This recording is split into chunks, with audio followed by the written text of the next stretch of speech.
بسم اللہ الرحمن الرحیم۔ السلام علیکم ورحمۃ اللہ وبرکاتہ۔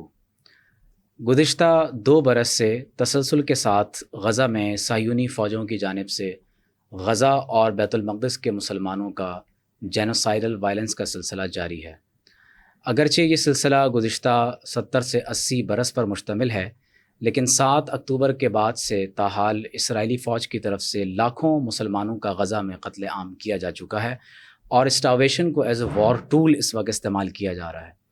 اور حال ہی میں اقوام متحدہ کی رپورٹس کے مطابق اگر چند گھنٹوں میں امدادی سامان اور خوراک کو غزہ میں داخل ہونے کی اجازت نہیں ملی تو خدشہ یہ ہے کہ ہزاروں کی تعداد میں بچے بھوک اور پیاس کی وجہ سے شہید ہو جائیں گے۔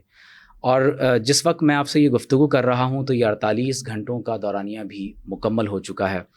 آج ہم غزہ اور بین الاقوامی قانون کے حوالے سے جو بنیادی سوالات ہیں ان کے جوابات لینے کی کوشش کریں گے، اور ہمارے ساتھ انتہائی لائق احترام مہمان گرامی قدر موجود ہیں جو بین الاقوامی قانون کے ماہر بھی ہیں اور بالخصوص اسلامی تاریخ اور اسلامی فقہ اور اصول فقہ پر گہری نظر رکھتے ہیں۔ میری مراد جناب محترم پروفیسر ڈاکٹر محمد مشتاق احمد صاحب سے ہے۔ ڈاکٹر صاحب السلام علیکم۔ جی وعلیکم السلام۔ بہت شکریہ ڈاکٹر صاحب، آج آپ ادارے میں آپ تشریف لائے اور آپ نے 2 روزہ ورکشاپ سے حنفی اصولی منہج پر اظہار خیال بھی آپ نے تمام اسٹوڈنٹس کے سامنے فرمایا ہے۔ میں یہ چاہتا ہوں کہ آپ بہت پریسائسلی اگر اس حوالے سے کچھ سننے والوں کو اور ہمیں آپ گائیڈ کریں کہ بین الاقوامی قانون کی روشنی میں کیا اہل غزہ کے لیے اور بیت المقدس کے افراد کے لیے کیا یہ قانونی طور پر ان کے لیے جائز ہے کہ وہ اپنے دفاع میں ویپن اٹھا لیں اور اسرائیلی اور صہیونی فوج کے خلاف دو بدو جنگ لڑیں اور اپنے حقوق کا دفاع کریں؟ بسم اللہ الرحمن الرحیم۔ بہت شکریہ ڈاکٹر عمیر محمود صدیقی صاحب، آپ نے مجھے موقع عنایت کیا ہے اس اہم موضوع پر گفتگو کا۔ یہ جو سوال ہے کہ کیا ان کو اہل غزہ کو، اہل فلسطین کو اپنے دفاع کے لیے حق ہے ہتھیار اٹھانے کا بین الاقوامی قانون کی روح سے، تو اس کا انحصار ایک اور سوال پر ہے، اور وہ یہ ہے کہ غزہ، مغربی کنارہ اور دیگر جو علاقے ہیں جو اسرائیل کے قبضے میں ہیں، تو ان پر اسرائیل کے قبضے کی قانونی حیثیت کیا ہے؟ کیونکہ اگر یہ علاقے مقبوضہ علاقے ہیں تو بین الاقوامی قانون کا اصول ہے کہ قبضہ حالت جنگ ہے، اور قبضے کے ذریعے قابض طاقت کو مقبوضہ علاقے پر ملکیت حاصل نہیں ہوتی۔ وہ علاقے مقبوضہ جو ہیں وہ قابض طاقت کا حصہ نہیں بن جاتے، اور جب تک قبضہ برقرار ہے تب تک حالت جنگ برقرار ہے، صحیح، خواہ اس قبضے کے خلاف بالکل بھی مزاحمت نہ ہوتی ہو۔ اس کے باوجود بین الاقوامی قانون اسے جنگ کا تسلسل کہتا ہے۔ ٹھیک، یعنی اگرچہ ابھی جو مظلوم ہیں ان کی طرف سے ویپن نہ بھی اٹھایا گیا ہو تو یہ حالت جنگ، یہ حالت جنگ ہے، ٹھیک، اور یہ حالت جنگ کا تسلسل ہے، خواہ اس پر کتنا ہی عرصہ بیت جائے۔ صحیح۔ بین الاقوامی قانون کا اصول یہ ہے کہ قابض طاقت کو جلد یا بدیر مقبوضہ علاقہ خالی کر کے واپس جانا ہے۔ ریسٹوریشن اس کو کہتے ہیں، کہ جو علاقہ اس نے قبضے میں لیا ہے وہ واپس کرنا ہے، ٹھیک، اس پر اس کو ملکیت حاصل نہیں ہوتی۔ اب اسی پر بنا کرتے ہوئے اسی کا ایک اور نتیجہ ہے جو بین الاقوامی قانون کے تحت مسلمہ ہے، کہ مقبوضہ علاقے کے لوگوں کو قابض طاقت کے خلاف مزاحمت کا حق ہے۔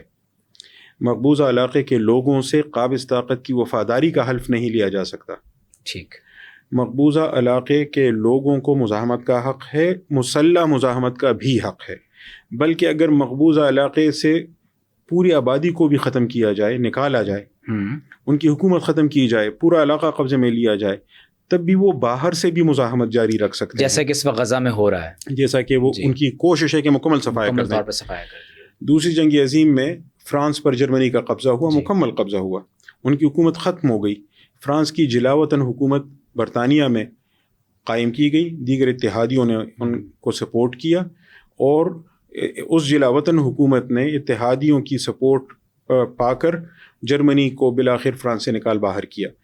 اچھا، یہ تو عمومی میں نے اصول ذکر کیے بین الاقوامی قانون کے، خصوصاً اہل فلسطین کے متعلق تو اقوام متحدہ کی سلامتی کونسل کی بھی قراردادیں موجود ہیں، ان قراردادوں کو فیصلوں کی حیثیت حاصل ہے، اور اقوام متحدہ کا منشور کہتا ہے کہ سلامتی کونسل کی جو قراردادیں ہیں، جو ان کے فیصلے ہیں، وہ ماننا تمام رکن ریاستوں پر لازم ہے. ٹھیک. اچھا، اس کے علاوہ جنرل اسمبلی کی بھی قراردادیں ہیں. جنرل اسمبلی میں تو تمام ریاستیں اس کی رکن ہیں، تو اس کو آپ یوں کہیں عالمی برادری کی نمائندگی کہیں. اگرچہ جنرل اسمبلی کی قراردادوں کو بائنڈنگ حیثیت حاصل نہیں ہوتی، لیکن ان میں بھی صراحت کے ساتھ، اور سلامتی کونسل کے فیصلوں کو تو بائنڈنگ حیثیت حاصل ہے، ان میں بھی صراحت کے ساتھ اہل فلسطین کے لیے حق خود ارادیت تسلیم کیا گیا ہے. اور حق خود ارادیت کے متعلق بین الاقوامی قانون کا یہ مسلمہ اصول ہے کہ قابض طاقت کے خلاف مقبوضہ علاقے کے لوگوں کو آزادی کا حق حاصل ہے. اس آزادی کے لیے وہ لڑ بھی سکتے ہیں اور ان کو دیگر ممالک مدد بھی فراہم کر سکتے ہیں. اچھا، اس کے علاوہ یہ ہے کہ بین الاقوامی عدالت انصاف جو اقوام متحدہ کی عدالت ہے، اس کا تفصیلی فیصلہ بھی موجود ہے. جی. 2003 میں جنرل اسمبلی نے اس سے سوال کیا کہ اسرائیل دفاع کے نام پر مقبوضہ علاقے میں دیوار تعمیر کر رہا ہے، تو اس دیوار کے قانونی نتائج کیا ہیں. اس پر 2004 میں بین الاقوامی عدالت انصاف نے تفصیلی فیصلہ دیا اور اس میں اسرائیل کو قابض طاقت قرار دیا اور مقبوضہ علاقے کے لوگوں کے حقوق تسلیم کیے، جن میں یہ حق خود ارادیت بھی شامل ہے، اور کہا کہ ان علاقوں کو اسرائیل کا حصہ نہیں قرار دیا جا سکتا، دفاع کے نام پر وہ یہاں یہ دیوار بھی تعمیر نہیں کر سکتا. تو اس کا مطلب یہ ہے کہ عمومی اصولوں کی روشنی میں بھی مقبوضہ علاقے کے لوگوں کو، کسی بھی مقبوضہ علاقے کے لوگوں کو قابض طاقت کے خلاف مسلح مزاحمت کا حق حاصل ہے. خصوصاً اہل فلسطین کو ریاست اسرائیل جو غاصب ہے اس کے خلاف مزاحمت کا حق بین الاقوامی قانون کے تحت مسلمہ ہے. جی ڈاکٹر صاحب، یہ اس پر بھی روشنی ڈالیے کہ جو ویسٹ بینک کا علاقہ ہے وہاں آغاز سے ہی جوئش سیٹلمنٹس کا بھی ایک سلسلہ ہے، اور انہوں نے تقریباً اہل فلسطین اور بیت المقدس کے لوگوں کا بھی جینا حرام کیا ہوا ہے. اب تو باقاعدہ انہوں نے ان کو ویپن دے دیے ہیں اور وہ گلی گلی محلوں میں جا کر مسلمانوں پر حملے کر رہے ہیں، ان کے گھروں کو اب بہت تیزی کے ساتھ ڈیمولش کیا جا رہا ہے. تو یہ جوئش سیٹلمنٹس بھی کیا بین الاقوامی قانون کے خلاف ہیں؟ جی بالکل، یہ بھی بہت اہم سوال ہے. دیکھیں، جب ایک دفعہ ہم نے اس علاقے کا قانونی سٹیٹس ڈٹرمن کر لیا جی کہ یہ مقبوضہ علاقہ ہے اور یہاں قابض طاقت کی حیثیت حاصل ہے اسرائیل کو، تو اس کے کچھ نتائج ہیں، کچھ ہم نے ذکر کیے. ایک نتیجہ اس میں یہ بھی ہے کہ قابض طاقت مقبوضہ علاقے کا جو آبادی کا تناسب ہے وہ تبدیل نہیں کر سکتی، نہ ہی جو اس کی سماجی ساخت ہے وہ تبدیل کر سکتی ہے. وہ وہاں امن و امان کے قیام کے لیے مناسب اقدامات کر سکتی ہے، لوگ چوری ڈاکے نہ کریں وغیرہ، لیکن اس کو وہاں جائز حکومت کی حیثیت حاصل نہیں ہے، نہ وہ وہاں سے کچھ اور لوگوں کو وہاں آباد کرا سکتی ہے، نہ وہاں کی آبادی کو باہر نکال سکتی ہے، آبادی کا تناسب تبدیل نہیں کر سکتی. دیکھیں، برطانیہ نے جب 1917 میں صہیونی تنظیم کے نمائندے کو اپنی جانب سے وعدہ دیا، بیلفور ڈیکلیریشن، جی ہاں، کہ ہم یہاں آپ کا قومی گھر بنائیں گے، اس وقت اس علاقے میں یعنی بین الاقوامی دستاویزات کی روشنی میں یہودیوں کی آبادی تھی 2%.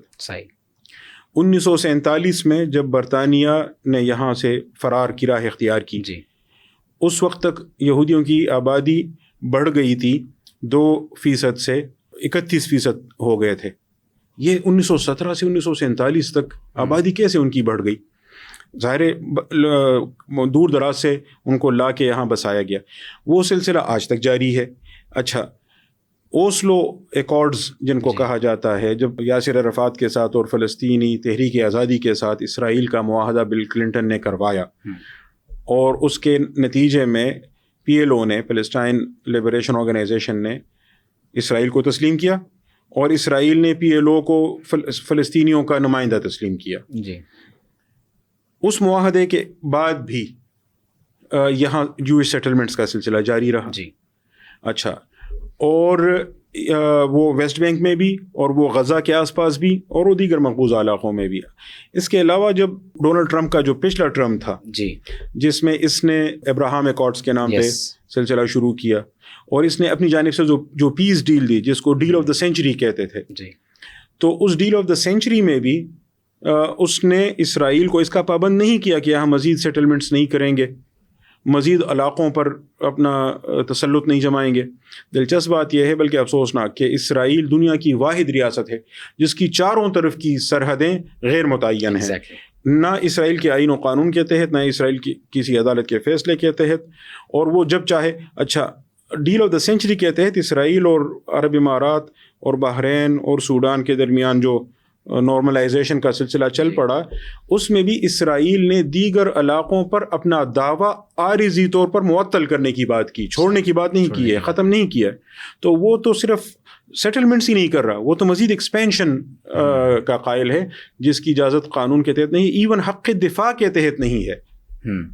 یعنی کچھ لوگ یہ کہتے ہیں کہ اسرائیل پر چونکہ ادھر ادھر سے حملے کا خطرہ ہے تو اس کو دفاع کا حق حاصل ہے. بھئی دفاع کا حق پہلے تو اسرائیل کے وجود کو بھی ہم تسلیم نہیں کرتے، وہ تو ایک الگ بین الاقوامی قانون کی روح سے مسئلہ ہے.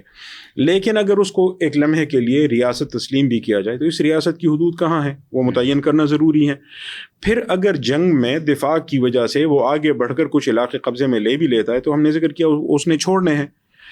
تو دفاع کے نام پر بھی آپ ایکسپینشن نہیں کر سکتے. تو وہ ایکسپینشن بھی کر رہا ہے اور وہ سیٹلمنٹس بھی، یعنی باہر سے یہودیوں کو لا کر آباد بھی کر رہے ہیں. تو وہ تو ہر لحاظ سے بین الاقوامی قانون کی خلاف ورزی کر رہے ہیں.